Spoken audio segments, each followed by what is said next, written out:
दोस्तों, बॉलीवुड में कही जाने वाली लेजेंड गायिका, स्वर कोकिला, सुरों की मल्लिका और सुरों की रानी जैसे नामों से मशहूर सदाबहार सिंगर लता मंगेशकर की मंत्रमुग्ध कर देने वाली आवाज के करोड़ों लोगों दीवाने हैं। लता मंगेशकर का जन्म 28 सितंबर 1929 को इंदौर में हुआ था। लता का असली नाम हेमा मंगेशकर है।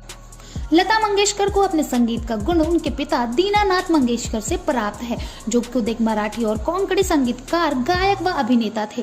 लता मंगेशकर की 3 छोटी बहनें मीना खंडेकर, आशा भोसले, उषा मंगेशकर और छोटे भाई हृदयनाथ मंगेशकर, ये सब भी म्यूजिक इंडस्ट्री के खालिबान है। लता ने 5 साल की उम्र में अपने पिता से संगीत सीखना शुरू कर दिया था। साल 1942 में पिता के निधन के बाद 13 साल की उम्र में लता ने अपनी सिंगिंग करियर की शुरुआत की। पहली बार उन्होंने एक मराठी फिल्म के लिए गाना रिकॉर्ड किया था।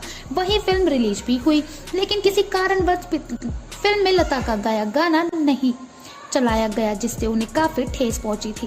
फिर उनके एक पारिवारिक दोस्त और मूवी पट के मालिक मास्टर विनायक ने गायन के क्षेत्र में करियर शुरू करने में लता की बहुत मदद की। शुरुआती दिनों में लता को उनकी आवाज बहुत पतली है कहकर रिजेक्ट कर दिया जाता था, लेकिन लता ने हार नहीं मानी और लगातार संघर्ष किया।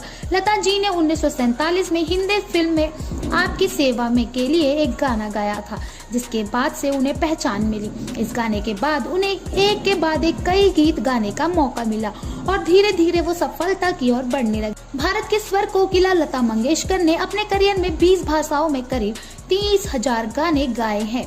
लता मंगेशकर ने फिल्म इंडस्ट्री में करीब 7 दशक से भी ज्यादा का समय बिताया है, लेकिन अफेयर के मामले में उनका नाम सिर्फ एक ही शख्स से जुड़ा था और लता उस शख्स से इतना प्यार करती थी, उन्होंने कभी किसी और से शादी नहीं की। लता मंगेशकर को दिव्यांगत क्रिकेटर और भारतीय क्रिकेटर कंट्रोल बोर्ड के पूर्व अध्यक्ष राज सिंह से प्यार हुआ था। राज सिंह डूंगरपुर के महाराजा थे। लता के भाई हृदयनाथ भी एक क्रिकेटर थे और राज सिंह उनके करीबी दोस्त थे।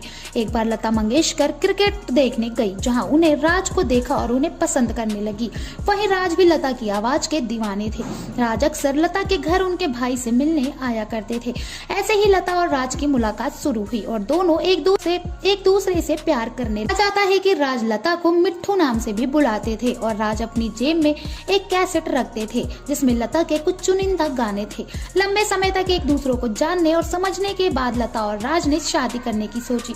वहीं राज ने अपने माता पिता को इस बारे में बताया, तो उनके पिता महारावल लक्ष्मण सिंह ने इस शादी से इनकार कर दिया। इसके पीछे का कारण यह था कि लता का शाही परिवार से ताल्लुक नहीं था और राज के पिता उनकी शादी एक आम लड़की से नहीं कराना चाहते थे।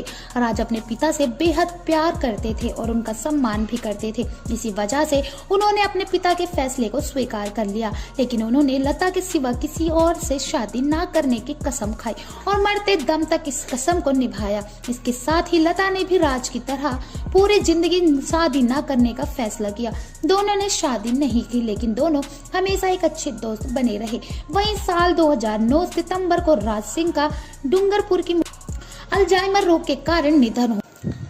बस तभी से लता मंगेशकर ने किसी से भी प्यार नहीं किया और यही वजह है कि लता मंगेशकर मरते दम तक एक सिंगल लेडी बनकर रही। खैर दोस्तों, आपको लता मंगेशकर का कौन सा गाना सबसे ज्यादा अच्छा लगता है? आप उसका नाम हमें कमेंट सेक्शन में कमेंट करके जरूर, और इसी तरह की इंटरेस्टिंग खबरों को जानने के लिए हमारे चैनल को सब्सक्राइब करना बिल्कुल ना भूलें।